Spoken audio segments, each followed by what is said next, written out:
noches, bienvenidos a Economía Social, soy Claudia Villegas y gracias por estar con nosotros en viernes, ya casi Semana Santa, ya estamos contando los días para salir un poquito de vacaciones, aunque tuvimos una semana corta, creo que las vacaciones siempre nos dan tiempo de reflexionar, de preparar nuevos proyectos, así que les deseo que esta preparación de vacaciones sea lo más creativa.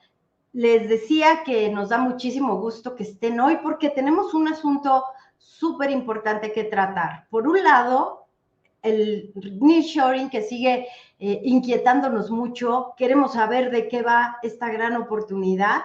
Y aquí en Economía Social, en el canal de Julio Hernández Astillero, les recomendamos que por favor recomienden, compartan, hagan sus comentarios, nos regalen un like, si se pueden suscribir también, por favor pongan las notificaciones en Economía Social todos los martes y los viernes aquí en punto de las 8 de la noche, nos ayuda mucho para que sepan los del equipo de Astillero y de Revista Fortuna que somos un programa exitoso y que a usted que nos escucha le gusta. Gracias por estar aquí, ya estoy viendo que se están conectando desde Tizayuca, Hidalgo, Luciano, Octavio, Tanislao, buenas noches, por supuesto, Lolita Dalber, gracias por estar aquí. Pues hoy les cuento, vamos a tener un programa que no va a tener desperdicio, porque lo bueno de estar en viernes es que se acumula la información.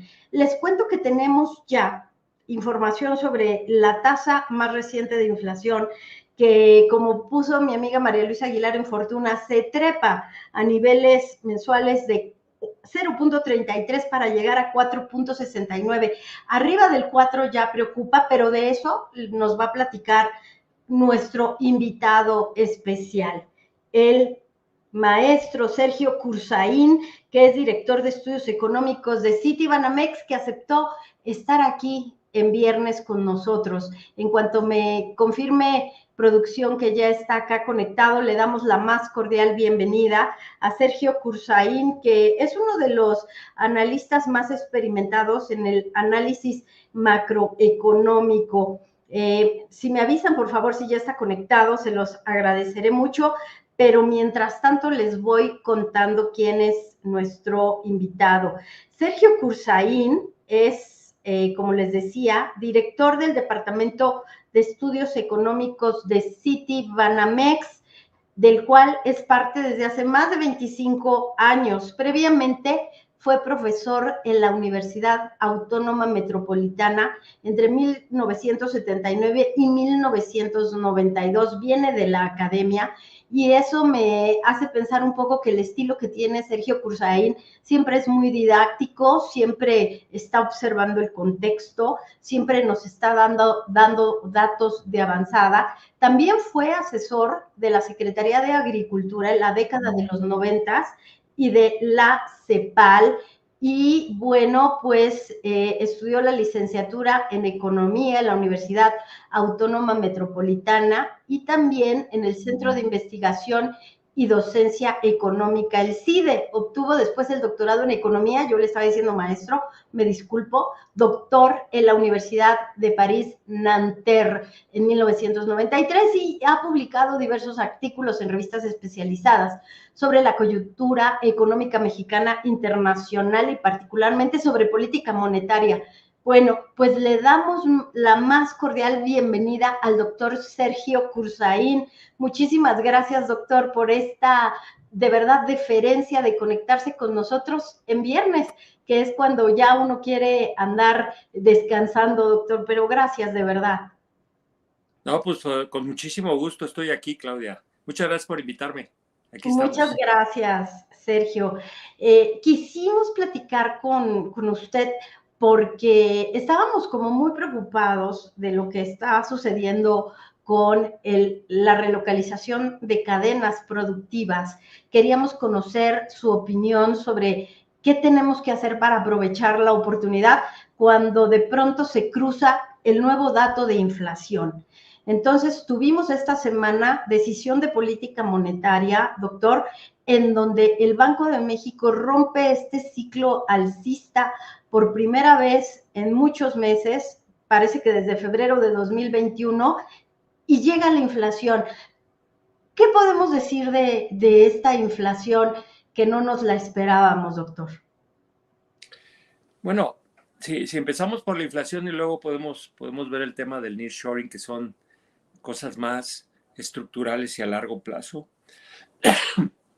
Creo que en el tema de la inflación, hasta ahora, ha ocurrido un poquito lo que ha pasado en Europa, o pues más cercano, más familiar para nosotros, lo que ha pasado en Estados Unidos.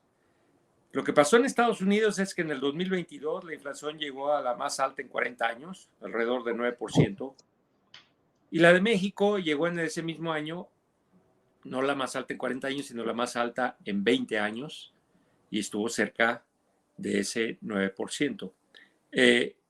Eso es importante tener en cuenta, que tanto en Estados Unidos, en el mundo, en Europa y en México ha venido bajando. Entonces creo que, por ejemplo, la inflación que se dio a conocer hoy, sí, tienes un repunte con respecto a la quincena previa. La sorpresa fue muy pequeña. De hecho, fue la subyacente, que es más importante porque es como menos volátil que la inflación total. ¿Nos preocupa? Sí, sí nos venía preocupando, no por este dato no nos preocupa. Lo que nos ha preocupado es en los últimos meses que una parte de la inflación, que es la de servicios, en lugar de la de mercancías viene bajando, que fue la que subió más en el 2022, y la de servicios viene subiendo, lentamente, pero viene subiendo, está arriba del 5%. Entonces, sí nos preocupa ese aumento de servicios, que se ha estado compensando porque la de mercancías va para abajo, la inflación de mercancías, y también está muy tranquila la inflación relativa a la energía, y también está tranquila la inflación relativa a los precios agropecuarios. Ya se va calmando las frutas y legumbres, que de repente hace apenas 2 meses creció 20% anual. Perdón. Mientras que la de cárnicos está muy tranquila. Ya se está calmando la de frutas y verduras, la de cárnicos subió un poco. Pero ya, ahora sí, tomando todo en cuenta, la inflación está, bien visto en grande, abajo de 5%, está en alrededor de 4.7%. Estamos muy cerca del promedio histórico, que es 4.5%. Ese es el promedio histórico. De hecho, llegamos a nuestro promedio histórico antes de que Estados Unidos llegara a su promedio histórico, que es alrededor de 2%. En el caso de Estados Unidos, el objetivo de la Reserva Federal es 2%. En el caso de México, el objetivo es 3%. Entonces, estamos lejos, abajo de 5 está lejos del 3%, pero nunca lo hemos conseguido en la historia, de manera consistente me refiero, en estos 20 años ya, 21 años, que el Banco de México estableció la meta de 3%. Entonces, sí me preocupa la inflación, pero viéndolo en general, viene para abajo. Casi todos pensamos, creo, hay consenso en que la inflación va a seguir bajando, no mucho ya, y creemos que va a terminar el año en 4.3% en diciembre, diciembre contra diciembre del 2023, y 4.5% la inflación subyacente, y ya en el 2025 ya estamos en los 4 o ligeramente abajo de 4.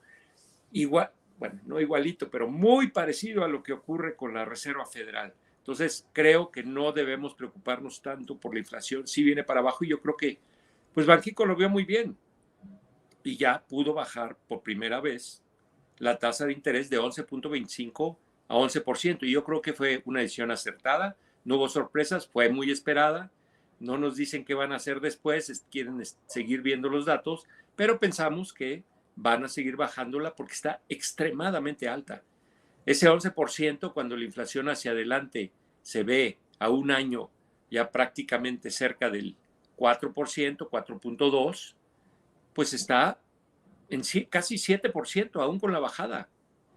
Y mientras más vaya bajando y se va acercando hacia abajo del 4%, nosotros, por ejemplo, que traemos que va a ser 8.5% en diciembre, la inflación hacia adelante se va a ver en 4% más o menos, es 4.5% ya quitándole la inflación.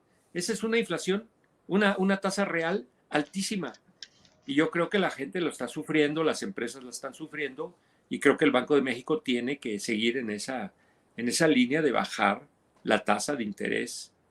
Poco a poco al inicio, fue un cuarto de punto porcentual ayer, de 11.25 a 11, otro cuarto punto porcentual en mayo a 10.75, y luego ya puede aumentar incluso la forma de bajar.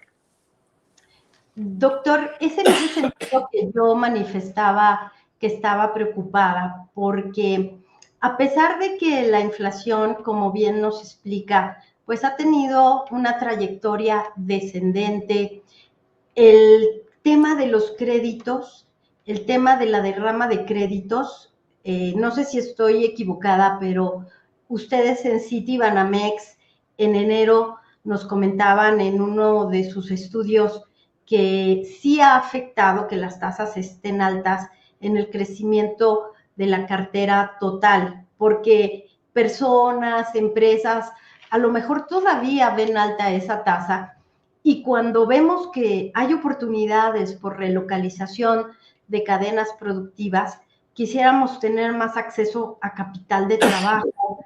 Yo sé que la banca está dando mucho crédito, en particular sé que Citibanamex está punteando en las operaciones por relocalización de cadenas productivas, porque claro, vienen empresas de Estados Unidos que tienen una relación de negocios con el banco histórica y pues se extiende al mercado mexicano.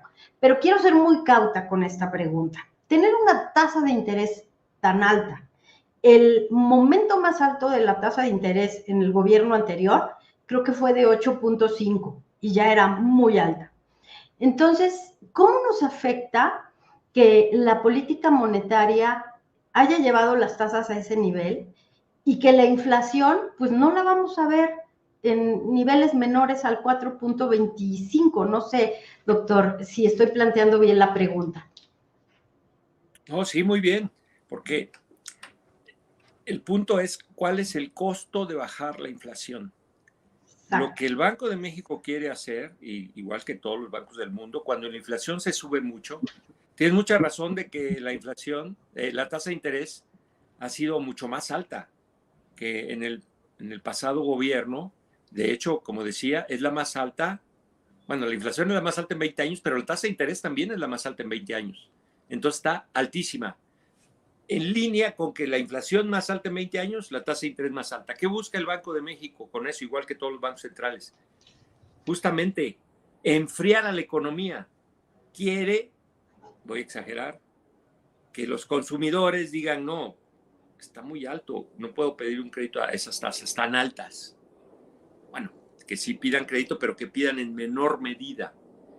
Que las empresas pidan crédito en menor medida porque está muy alta. O sea, quieren que al enfriarse la economía porque haya menos consumo e inversión, los trabajadores pidan aumentos salarios, pero no tan altos porque va a empezar a haber algo de desempleo. Que las empresas, sus aumentos de costos no los puedan pasar completamente a precios porque hay menos demanda. Entonces, esa es la idea del Banco de México, enfriar a la economía. No lo ha logrado. Igual que en Estados Unidos. En Estados Unidos creció 2.5% el PIB el año pasado a pesar de las tasas altas, y acostumbran a crecer 1.8%, o sea, creció más de lo que acostumbra a crecer. México creció 3.2% y acostumbra a crecer 2.4%, 2.2%.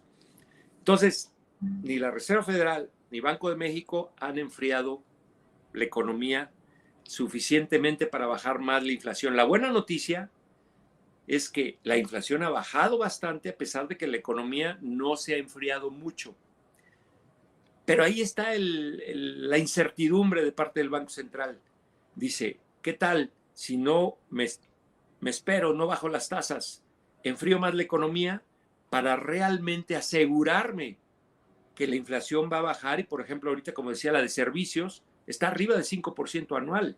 Entonces dice, no, estoy preocupado, no me voy a bajar muy rápido. Voy a ir viendo los datos, que la inflación vaya bajando, y entonces yo voy bajando la tasa de interés.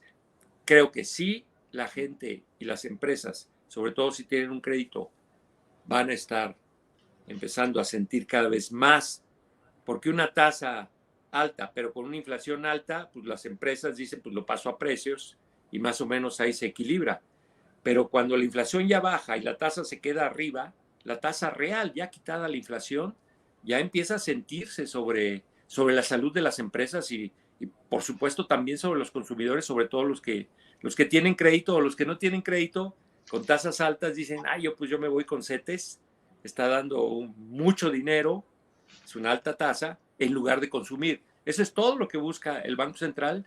Creo que sí lo va a lograr de tener una inflación, no el 3%, porque eso nunca lo logra en estos 20 años, sino sí una inflación de alrededor de 4%, con lo cual las tasas todavía, como decía, nosotros somos de los más optimistas en que la tasa va a bajar del 11, desde que la pusieron ayer en 11, hasta 8.50. Eso va en diciembre. Va a permitir que las tasas largas, la más famosa es la de 10 años, que hoy está en 9.20% a 10 años, pues baje a 8.60. No va a ser un super bajón, pero va a ser algo que sí se va a resentir por parte de todo el mundo, incluido las finanzas públicas, que le va a salir un poco menos onerosa el costo de su deuda pública. Entonces creo que ahí nos vamos a empezar a equilibrar. Y retomando el tema que decías al inicio del nearshoring, yo creo que el nearshoring no es algo que va a pasar, sino algo que ya está pasando, algo que ya pasó, que no lo vemos en todos los datos, pero que está ahí. Podemos, si quieres, entrar a ese tema o seguir con el tema de inflación y tasas de interés y qué más esperamos sobre las variables financieras. Doctor, es que acá en el chat todos estábamos muy emocionados de que coincidiera la entrevista este viernes con usted después de que se da a conocer la inflación y se rompe el ciclo alcista de las tasas de interés. Y pues sí quisiéramos hacerle otra preguntita sobre inflación, aprovechando. ¿Qué pasa en un año electoral, doctor? ¿Qué pasa con la cantidad de dinero que hay en la economía por el tema del déficit de 5%? ¿Qué pasa con el ingreso de remesas? Porque hay mucho dinero. Y luego súmele usted que tenemos al superpeso, porque a mí me da mucho gusto que la moneda esté muy bien y que esté entrando mucho dinero por remesas y por inversión extranjera directa, y que mi mamá tenga sus apoyos para adultos mayores y que la señora que trabaja conmigo también. Pero a mí sí me preocupa, digo, hay mucho dinero. Y entonces, ¿dónde se cruza esta política monetaria restrictiva que nos tiene las tasas tan altas? Cuando hay empresas pues que no se animan a contratar un crédito, pero en el consumo hay mucho crédito, hay mucho dinero. Y entonces vi el índice de inflación así como mortal y vi que que el impacto fue en viajes, doctor. O sea, esto quiere decir que los mexicanos estamos aprovechando, como dice Mecano, no hay marcha en Nueva York y el dólar está débil y entonces me voy a Nueva York, pero me voy a Europa porque el viaje me sale muy barato. Y luego también está el impacto de la vivienda, que puede ser también algo de que hay más extranjeros viniendo a México por el nearshoring. Entonces, doctor, en resumen, la pregunta sería, pues que es que la fiesta es de muchos, ¿no? Muchas personas están en la jauja. Eso, por un lado, eso suena muy, bueno, es muy positivo que haya mucho dinero en la economía en ese sentido. El punto es cuando el dinero, como dicen los economistas, ahora sí como decimos, persigue a pocas mercancías y aumenta los precios. Pero cuando el dinero persigue a las mercancías de una manera equilibrada, pues entonces no se provoca la inflación. Hay un equilibrio entre cuánta cantidad de dinero hay y cuántas mercancías y servicios hay disponibles. Y no se presiona los precios.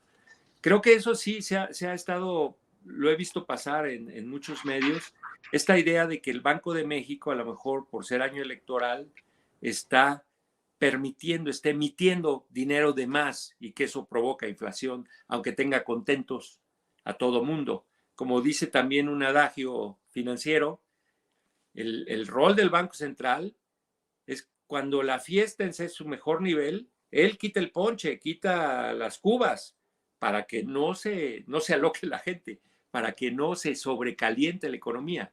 Yo creo, ahí sí lo he visto, que el Banco Central no está soltando el dinero en funciones electorales. El gobierno está soltando el gasto público en cuestiones electorales. Pero yo sí he visto, y eso me ha dado mucho gusto, que el Banco Central está actuando de forma independiente a lo que hace Hacienda. Que por cierto, este año, el próximo 1 de abril, se cumplen 30 años de la independencia del Banco Central.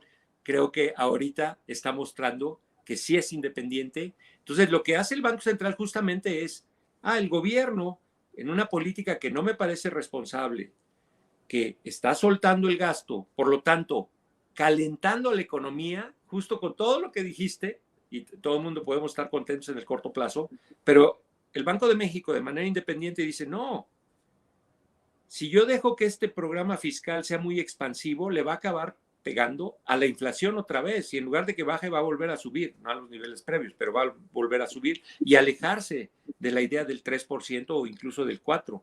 Y lo que está haciendo es dejar la tasa arriba, porque bajarla de 11.25 a 11 es altísimo, sigue siendo muy restrictiva. Entonces creo que hizo mal Hacienda en contradecir la política monetaria, Hacienda calentando a la economía y Banxico teniendo que enfriarla, dejar las tasas más altas de lo que la tendría que dejar si Hacienda estuviera coordinado con el Banco Central y no hubiera soltado tanto gasto electoral. Hay que decir que en general, hicimos un estudio sobre eso, todos los gobiernos, no solo este, en año de electoral presidencial, tienden a gastar más. Entonces, en ese sentido no se distinguen. Pero el Banco de México creo que sí está haciendo su chamba y sí, al mantener la tasa de interés alta, está evitando que haya un exceso de liquidez en la economía. Nada más pone la liquidez que considera que es compatible con que los precios empiecen a ceder, no el nivel de precios, sino la forma en que crecen los precios. Hasta ahí yo creo que eso lo está haciendo bien. Ahora, con respecto al crédito, efectivamente, sí, las altas tasas pueden hacer sufrir a la gente, pero bien lo decías, a pesar de las tasas altas, la gente dice, yo me voy el viaje a Nueva York o a Acapulco o a Cancún. Correcto. La tasa de interés va a irle pegando a la economía y entonces la gente va a decir, caray, pues sí me quiero ir a Nueva York o a Acapulco, pero ya no me alcanza tanto. Y si uso la tarjeta de crédito, la tengo que usar con mesura porque las tasas siguen estando muy altas y las empresas lo mismo. Entonces, yo diría que crecimos 3.2% el crecimiento del PIB en el 2023 y ahora creemos que vamos a crecer 2.2 y en el 2025 1.7. Entonces, esa es la idea de ir enfriando. La maravilla en el mundo ahorita, que lo ve uno en las bolsas de valores que están impresionantes, sobre todo la americana, pero otros activos de riesgo, y el Bitcoin y el oro y todo está creciendo, hay un gran optimismo porque las palabras mágicas es aterrizaje suave. En el mundo, en Estados Unidos, en México, en Europa, que es esa inflación la más alta en 20 o 40 años, la vamos a lograr controlar sin llevar a una recesión a los países. O sea, no enfriando tanto como para que lleguemos a una recesión. Ese es el sueño de un banquero central, poder controlar la inflación sin tener que hacer sufrir mucho o demasiado a los consumidores o a los empresarios, y creo que lo está logrando. Si tuviéramos, doctor Cursain, unas fanfarrias, pondríamos fanfarrias para el Banco de México, aplausos, pero la última pregunta, le prometo ya. Sí, pero nada más todavía no podría dar fanfarrias porque todavía es pronóstico lo que estamos viendo. Sí, ya se dieron los precios, pero no hasta donde quieren ni el Banco Central, ni los analistas, ni los mercados. Entonces, ha aumentado mucho las probabilidades de aterrizaje suave en Estados Unidos, Europa y en México. pero todavía no estamos ahí y sabemos que los pronósticos hay que ponerles no unos gramos, sino muchos gramos de sal, porque pues es muy complicado prever el futuro. Sin duda, pero la última pregunta que le queremos hacer tiene que ver precisamente pues con esta paradoja del gasto público, porque por un lado se estimula esta política fiscal que ha sido muy relajada en un año complejo. Estamos hablando de 1.9, no doctor, de endeudamiento para llevar el déficit a 5%. Entonces, tenemos en la economía mucho dinero derivado de esta decisión de una política fiscal muy activa, pero por otro lado, el gobierno tiene que seguir pagando altas tasas de interés por el costo de la deuda. De hecho, estamos en 2023, creo que aumentó 130,000 millones de pesos el costo de la deuda. Entonces, es también como una borrachera que nos vamos a Nueva York porque el tipo de cambio está barato, pero luego cuando usamos la tarjeta de crédito, pues ya vimos que estamos gastando una tasa del 50%, es como voy, me divierto, pero luego el costo es muy alto, ¿no, doctor? Completamente. A mí realmente me sorprendió mucho que la Secretaría de Hacienda, que había sido muy responsable durante los primeros 5 años de este sexenio y que le costó mucho trabajo que todos, incluidos nosotros, dijéramos si es disciplinado este gobierno, pues lo logró. Y en septiembre nos sorprendió. Yo creo que no fue muy responsable de parte de la Secretaría de Hacienda meter. La Secretaría de Hacienda, por suerte, no emite dinero, es el Banco Central, y el Banco Central no se deja que Hacienda le diga lo que tiene que hacer. Las Pero se fanfarrias. endeuda. Sí, pero se endeuda. Y se endeuda para impulsar la economía cuando no se requiere impulsar la economía.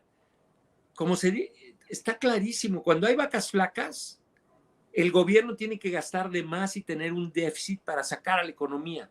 Y cuando hay vacas gordas, el gobierno tiene que jalar dinero de la economía, aumentando los impuestos o gastando menos, para tener en el largo plazo equilibradas y poder hacer políticas anticiclo, anticíclicas, que es cuando va mal la economía, le metes gasto o bajas los impuestos para que suba. Y cuando va muy bien, quitas para que tus balances se mantengan, para que tu deuda no suba. No lo hizo Hacienda para el 2024. Entonces estoy completamente de acuerdo en ese sentido con la borrachera de la que estás hablando desde el lado fiscal. Pero por suerte, aunque le cuesta más trabajo, el Banco de México está haciendo una contrapartida, contradiciendo más bien, Hacienda contradijo a Banxico y Banxico no se deja. Y Banxico tiene que fijarse bien en esos equilibrios, viendo que la parte fiscal no se equilibra, pues ellos tienen que mantener las tasas más altas, aunque hagan sufrir a la economía, para compensar el exceso de gasto de parte de la Secretaría de Hacienda. Las fanfarrias van a ser para Banco de México, que está tratando de quitar el ponche, porque la borrachera está todo dar, todos estamos contentos con la música, y Banco de México tiene que pensar cuando hay que parar la música y cuando ya se acabó la fiesta, señores. Tenemos que ver en el largo plazo, no solo el año electoral. Eso es muy importante. Ahora también me tranquiliza hasta ahora, creo que el problema de las finanzas públicas todavía lo podemos más o menos mantener ahí con todos sus problemas este año. Y como se dice, mantener el grado de inversión, que las agencias calificadas digan no hay mucho riesgo en prestarle al gobierno mexicano, pero le dejan un súper reto para el siguiente gobierno. Pero también hay que estar contento de que ahorita las variables financieras están muy tranquilas y hay el superpeso. Eso es bueno. El superpeso a mí no me gusta, porque si soy importador o quiero ir a Nueva York, estoy feliz. Si soy exportador, pues sufro por un peso tan fuerte.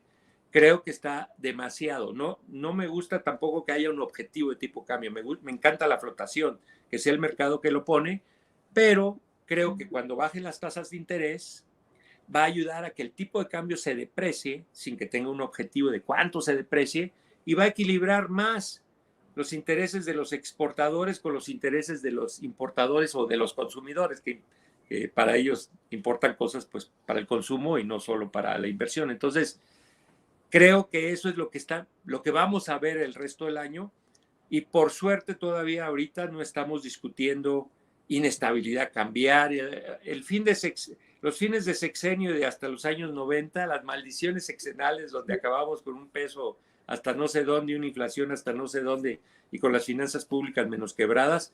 Creo que a pesar de esa cierta irresponsabilidad de la Secretaría de Hacienda, no vamos a estar ahí.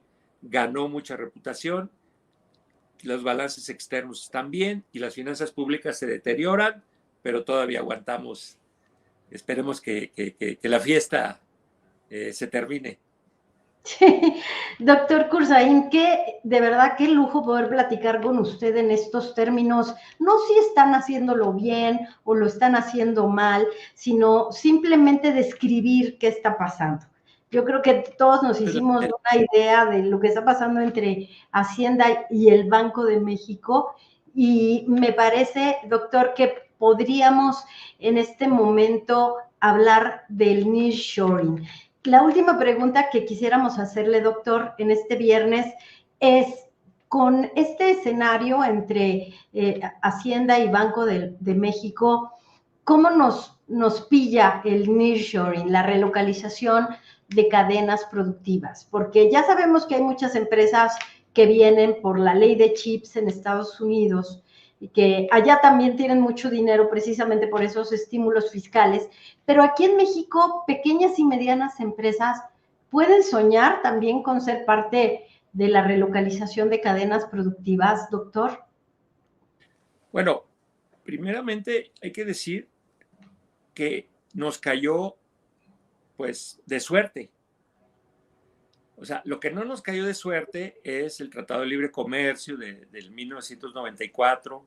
No nos cayó de suerte hacer la tarea para ser competitivos en el mercado más competido del mundo, que es el americano, no solo el más grande, sino están todos los países queriendo exportar ahí o exportando ahí. Entonces, todo eso sí lo hicimos bien. No hicimos la tarea para que esa parte externa se reflejara de mejor manera en la parte interna, y ahí tiene mucho que ver esas cadenas productivas. Hay el coeficiente de importaciones o las importaciones. Por cada dólar que exportamos, tenemos que importar 50 centavos de dólar. Eso no ocurre en muchos países. En muchos países, por cada dólar que exportan, solo importan 40 centavos, 30 centavos, 20 centavos. Entonces, en nuestro caso, todavía no hemos logrado superar ese problema de integrar las cadenas productivas para que las pymes, que no necesariamente tienen que exportar ellas, sino ser proveedoras de las grandes empresas que tienen más facilidades de exportación. Eso no lo hemos logrado. Esa tarea no la hemos acabado de hacer. Ahora, lo que ocurrió, nada más voy a tomar como referencia que ese Tratado de Libre Comercio funcionó y en 2018 Estados Unidos le puso tarifas mucho más altas a China, que era el primer exportador a Estados Unidos en 2018. De 2018 para acá, debido a esas tarifas enormes que le puso Estados Unidos a China, China empezó a ceder su participación de mercado en Estados Unidos y México, entre otros países, empezó a sustituir y a ganar participación que dejaba China. Eso ya ha ocurrido. China perdió como 7 puntos porcentuales, antes participaba en 23% de lo que importaba Estados Unidos venía de China. Hoy ya nada más es 16, menos de 16%, 14.8%. Y México ganó 2 puntos porcentuales y ahora 15.5% de lo que importa Estados Unidos viene de México. Es el primer exportador. Después sigue China con menos de 14%, como 14%, y luego sigue Canadá. Entonces, eso nos cayó un poquito ya del cielo. Y sí lo hemos aprovechado, no de la forma que quisiéramos. Y regreso a tu pregunta. Primero, sí lo estamos viendo, no es una moda, va a seguir ahí. Nada más que para aprovecharlo integralmente, para integrar a las pymes en las cadenas productivas, eso todavía no veo que lo estemos haciendo. No veo que hagamos cosas en educación, que hagamos cosas en flexibilizar el mercado laboral. Sobre todo, ya no tiene que ver con pymes, el tema de la energía, el tema del agua, el tema del Estado de Derecho. Todo eso nos haría que nos cayó del cielo y lo vamos a aprovechar a todo. Hasta ahorita yo estoy optimista, pero solo cautelosamente optimista, porque no estamos ni siquiera promoviendo la inversión extranjera directa que venga a México. La inversión extranjera directa no ha subido, ha estado igual, sin meterme a los números, pero los visto los últimos 10 años, no ve uno el cambio. Las empresas que ya estaban aquí son las que están aprovechando para exportar más, pero necesitamos que vengan nuevas empresas y eso no lo vamos a ver con la fuerza que deberíamos verlo e integrando a las pymes si no hacemos una buena política industrial bien pensada y todas las cosas que ya sabemos que es la agenda, empezando por la energía. Doctor Cursaín, sin meterlo en aprietos, porque no quiero que diga por quién va a votar, porque además es secreto, pero ¿ve usted que en las plataformas de los candidatos, candidatas y candidato hay algo que tenga que ver con todo esto que nos preocupa? Porque sí hace falta una estrategia desde política pública para telecomunicaciones, para electricidad, para todo este tema laboral, para la promoción. ¿Los ha escuchado? Su equipo, donde tiene politólogos, pero analistas del más alto nivel, ¿los han escuchado decir algo sobre esto? Sí, por supuesto que los hemos escuchado y con mucho cuidado. Y lo que puedo decir primero, los tres candidatos, las dos candidatas y el candidato, todos apoyan la idea del nearshoring y del Tratado de Libre Comercio con Estados Unidos y Canadá. Los tres, no tengo problema en distinguirlos. Creo que el gobierno actual fue el que renegoció el pasaje del TLC o el Telecán hacia el TEMEC con el tremendo presidente Trump. Se hizo, el gobierno apoyó muchísimo esa renegociación. Le interesa muchísimo el nearshoring, pero por supuesto que tengo una crítica muy fuerte a este gobierno, que es la parte de energía. Uno. Dos, la falta de promoción a la inversión y crear un ambiente de Estado de Derecho mucho más fuerte del que hay en México para que realmente le venga la inversión y que los mexicanos acá tengan más confianza en poder invertir a 10 años o que vengan empresas de otro país a invertir por 10, 15 años. Claro que están viniendo, pero no las estamos ayudando suficiente. Ahora, ¿qué veo en las plataformas de las dos principales candidatas? Ambas dicen que, por ejemplo, en la parte energética están conscientes de que hay un problema de energía hasta sucia. O sea, el problema de las líneas de transmisión, los parques industriales que están hasta saturados, cuando se crean nuevos parques industriales, un problema que tienen es, ¿y dónde está la electricidad? Ahora también está el tema del agua y la seguridad y ya todo lo que dije. Pero hablando de la electricidad, en las dos plataformas veo preocupación por eso, pero en una hay la idea de continuidad con la política del gobierno actual que no me gusta.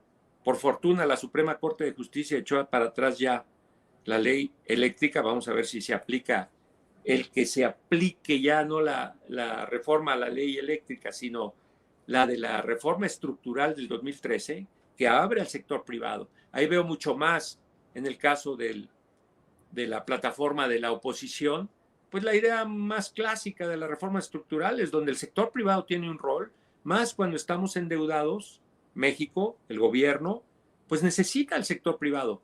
También la candidata del partido gobernante dice que el sector privado va a tener un rol, pero mantiene esa idea de muy rara, de economía planificada de 54% el gobierno y el resto el sector privado. Eso realmente no tiene mucho sentido y en esa línea creo que las dos candidatas se van a enfrentar cuando llegue una de ellas a la presidencia a las restricciones que va a tener y espero que actúen en consecuencia, que si gana la candidata del partido Morena, la abra realmente al sector privado y a la energía renovable, pero no solo a través de la CFE, no solo a través de Pemex, el petróleo, tiene que entrar al sector privado. Ahí la otra candidata más libremente dice que regresaríamos un poco a lo que había antes del 2018, que tiene que ver con las reformas estructurales, no que lo hayan hecho muy bien, pero la línea de sector privado y sector público está ahí. La línea de renovables, donde estamos muy atrasados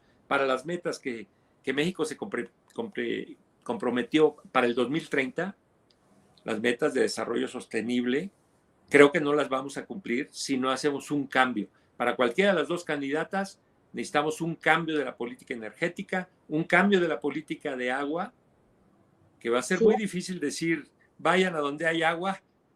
Tenemos que hacer más cosas, también en el norte y en el centro. Ya sé que el agua está en el sur. Tenemos que hacer más cosas más complejas. No hay soluciones simples para problemas complejos. Doctor Cursaín, no es que yo no esté de acuerdo con usted. Claro que estoy de acuerdo que hace falta mucho más participación de empresas en estos sectores estratégicos. Pero el asunto de las economías, de la participación del gobierno en economías planificadas, participaciones, ¿no cree que busca de alguna manera que la rectoría del Estado sea como un regulador? Porque al final del día, doctor, lo que va a pasar es que de pronto CFE, pero con agua, pero Pemex, se van a enfrentar a esta presión de, oye, ya llegó una planta, me tienes que conectar ya. Y entonces, ¿cómo hacemos para que se conecte lo más rápido posible? Porque en la reforma de 2018, doctor, lo que pasó es que había generación de energías verdes, pero se dirigían pues al negocio, pues no sé, no quiero mencionar empresas, pero para ciertos negocios, ¿no? Yo creo que ahora lo que se necesita es cómo haces para conectar lo más rápido posible a quien lo necesite, ¿no? Porque, ¿qué pasó con Dos Bocas, doctor?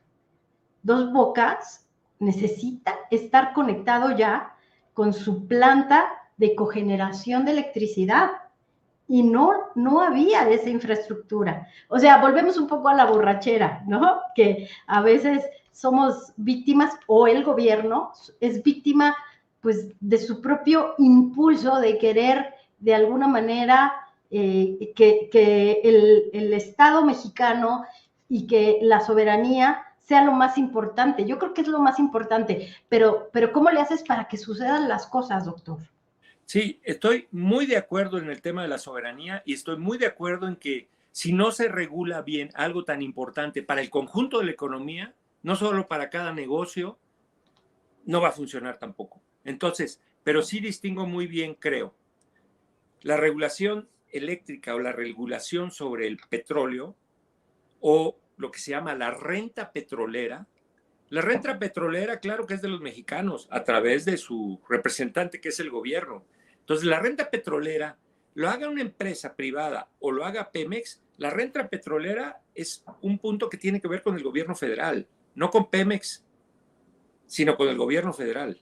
Y si es una empresa que ya hay privadas, obviamente produciendo petróleo, aunque sea poquito todavía, pues ahí la renta petrolera entra. En electricidad, quien regula, se llama Comisión Reguladora de Energía, por ejemplo. Pero no solo, está la CENER y están la de hidrocarburos, o sea, están los comités reguladores y está la CFE, está la renta petrolera y el gobierno federal y la CENER también, y está Pemex. Entonces se necesita poner a Pemex y a las empresas privadas, a CFE y a las empresas privadas. Y cada quien tiene un rol. Por ejemplo, el rol de la transmisión, ese es el que falla. A veces puede ser fotovoltaico, puede ser hasta gas natural, pero se produce en un lado y se requiere en otro, pues solo con líneas de transmisión. Y claro que al sector privado si lo dejamos entrar, bueno, si se le deja entrar como está en la reforma del 2013, tiene que pagar sus costos y al final el consumidor tiene que pagar los costos que están ahí. Y ya si se quiere hacer una política de subsidios, ya eso es aparte. Pero ya tenemos una deuda bastante alta y ya el gobierno no tiene recursos. Entonces tiene que hacer dos cosas. Uno, creo que va a tener que hacer una reforma fiscal recaudatoria. Entonces no le estoy quitando el rol al gobierno, le estoy diciendo, tienes que tener más recursos. Luego ya podemos discutir si me gusta cómo los gasta o no. pero tiene que tener más recursos con una reforma fiscal. Y por otro lado, tiene que dejarse ayudar por el sector privado que busca sus ganancias. Y el gobierno las debe regular y debe regular a la CFE, a Pemex y a las empresas privadas. Esa es la idea. Ahora, a veces se hace bien o mal con este gobierno o con el gobierno de Peña Nieto. Hay cosas que se hicieron mal. La reforma del 92 de electricidad, está claro que rompieron con ese espíritu, con la parte de autoproducción, que en realidad entraban otras empresas como si fueran dueñas y era una forma de darle la vuelta a lo que impedía al sector privado participar. No está bien darle la vuelta. Es mejor, como se hizo, cambiar la ley. Pero bueno, sí estoy de acuerdo contigo, Claudia, en el sentido de tenemos que contemplar la soberanía. Obviamente hay mucho debate exactamente qué quiere decir y a dónde llegamos en este sexenio que buscaba eso, y regular y participar tanto privado como público, sí manteniendo a CFE, sí manteniendo a Pemex, pero en una competencia sana, donde lo primero no es el interés de Pemex o CFE o de las empresas privadas, sino del conjunto de la sociedad mexicana y de las necesidades que están súper apremiantes. Yo creo que se va a frenar el nearshoring, y es más, como escenario de riesgo, no como escenario central, creo que puede llegar a haber restricciones de energía sucia, no solo limpia, en un par de años, porque ya estamos llegando al tope. De alguna manera, con esta combinación, algo tenemos que sacar, porque si no el nearshoring se nos va a escapar, y ya hemos hecho cosas, pero se nos va a escapar de las manos. Yo coincido con usted, doctor. Se tiene que pensar rápido cómo vamos a resolver este tema, porque les cuento, el otro día platicaba con empresarios del sector de las telecomunicaciones y me decían, es que nos sorprende que en el decreto de estímulo para las empresas o las industrias que pueden pues documentar inversiones y obtener estímulos, no están las telecomunicaciones.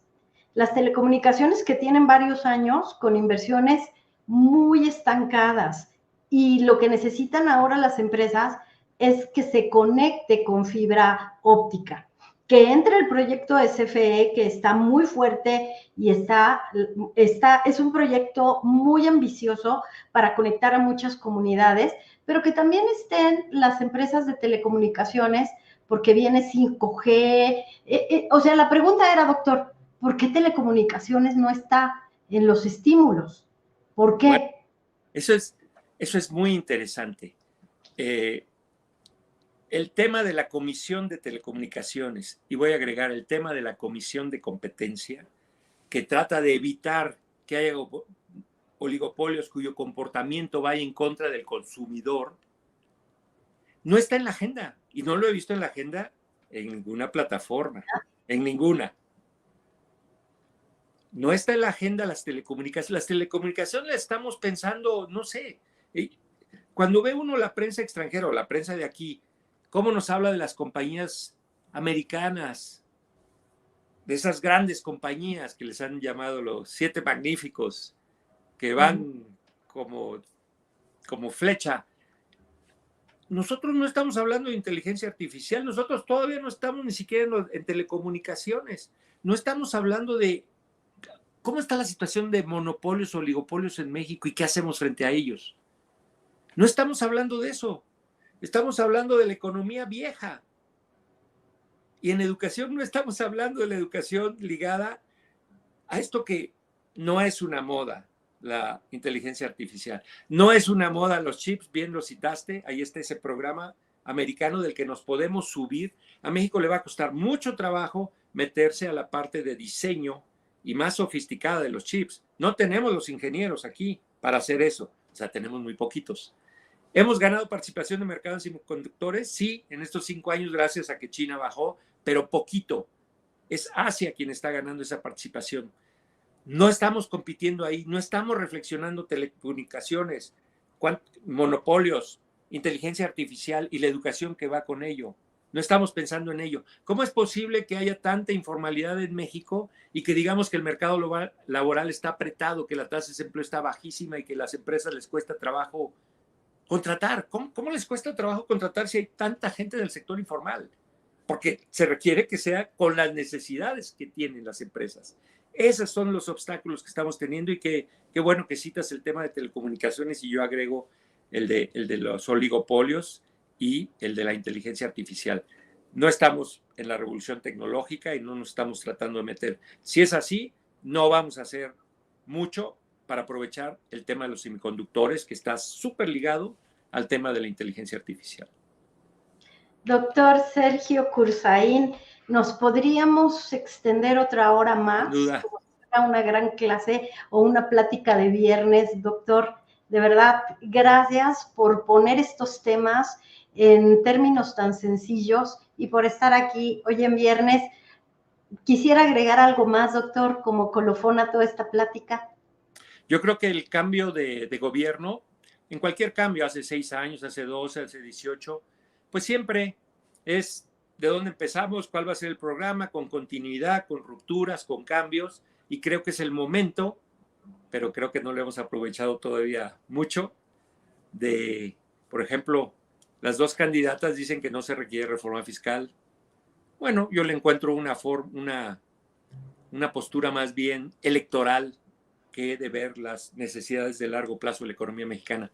Espero que quien gane de ellas dos, pues ya se ponga más realista y podamos entonces discutir después del 2 de junio, realmente ya sin la presión electoral, que podamos revisitar los problemas de México, las críticas que le tengamos a las reformas estructurales que se firmaron en el 2013 y que podamos entonces decir, oye, el nearshoring lo vamos a aprovechar. ¿Qué hicimos en el TLC? ¿Qué hicimos bien y qué hicimos mal? Se parece a un mini TLC el tema del nearshoring. Sí. Tenemos que verlo así. Porque cambió el enfoque. El TLC era para exportar, para integrar manufacturas, y ahora el desafío sería que entráramos a la época de la mentefactura, doctor Cursaín, pero creo que todavía nos falta mucho. Gracias por estar aquí. Gracias por esta gran conversación. Gracias. Muy buenas noches. Muy buenas noches, doctor Sergio Cursaín, director de Estudios Económicos de Citibanamex. Pues, ¿qué creen? Se nos acabó el tiempo, pero de verdad, qué gran conversación con el doctor Sergio Cursaín, doctor en economía, catedrático, fue funcionario público, fue funcionario de organismos multilaterales. Dice Antonilo que para el doctor Sergio Cursaín todo es culpa del gobierno, pero los privados también son parte del problema porque no tienen voluntad para desarrollar tecnología 100% mexicana. Antonilo, yo no podría estar más de acuerdo contigo porque imagínense qué hermoso sería ver a un señor Larrea invirtiendo en tecnologías, en microchips. Yo me emocioné mucho porque anduve por ahí preguntando si Carlos Slim iba a participar en los semiconductores porque vi que tenía una empresa en Taipei y bueno, lo único que me dijeron es que sí, que habría posibilidad, pero no he sabido más. Pero imagínense cómo estamos pensando en inteligencia artificial con NVIDIA, que es esta empresa que creció 200%, y pues no podemos garantizar que tengamos la conectividad necesaria en todos los estados, que tengamos 5G, que la gente se pueda conectar, porque hay empresas privadas que también le están haciendo la guerra sucia a CFE en materia de telecomunicaciones, o hay empresas privadas que nunca cumplieron con el título de concesión que les exigía comunicar a más millones de mexicanos. Temas complejos, temas emocionantes, pero qué lujo de verdad que el doctor Sergio Cursaín respondió todo lo que le preguntábamos. Evidentemente ellos tienen una visión desde la perspectiva del banco, del negocio bancario, pero yo lo vi realmente muy enfocado en contestarnos hasta desde una perspectiva académica. Y bueno, yo quisiera agradecerles. Recuerden, Economía Social, estamos martes 8 de la noche, viernes 8 de la noche. Tuvimos que cambiar el horario, pero de verdad, gracias por estar aquí, porque sé perfecto que ya podrían estar o en el cine, o tomando un cafecito, o platicando con los amigos, pero de verdad, gracias gracias por estar aquí. Les mando un abrazo. Quédense aquí en Astillero, que sigue la información y muy buena. El próximo lunes, si les parece bien, yo les voy a platicar sobre Ricardo Salinas Pliego, el presidente de Electra, porque en la revista Proceso tuve la oportunidad de escribir como 4 reportajes sobre lo que llamamos en Proceso el desafío sistemático al servicio de la administración tributaria y cómo en el marco de la ley, de lo que se podía y lo que se interpretaba y de lo que se buscaba a través de recursos, de alguna manera se llamó ingeniería fiscal, bueno, pues se logró diferir impuestos y luego se convirtieron pues en créditos fiscales con todos los gastos y con todas las multas y con todo lo que eso implica. Pero si les parece, el próximo lunes platicamos desde la perspectiva de una reportera de finanzas y del mercado de valores que pues lo único que vio fueron los estados financieros del grupo Electra desde hace varios años, que hoy, por cierto, formaron parte del expediente que el presidente López Obrador dio a conocer a través de Presidencia de la República. Ahí están los estados financieros, que por cierto son públicos, así que hay que ir a leerlos. Muy buenas noches, que tengan un excelente fin de semana. Dice Armando Alonso, hay zonas de encuentro que buscan dar viabilidad al país. Sí, lo vamos a hacer. El tema es que no perdamos la oportunidad y no perdamos más tiempo. Yo por lo pronto ya estoy estudiando datos, pero ya me voy, luego les cuento. Que pasen una excelente noche.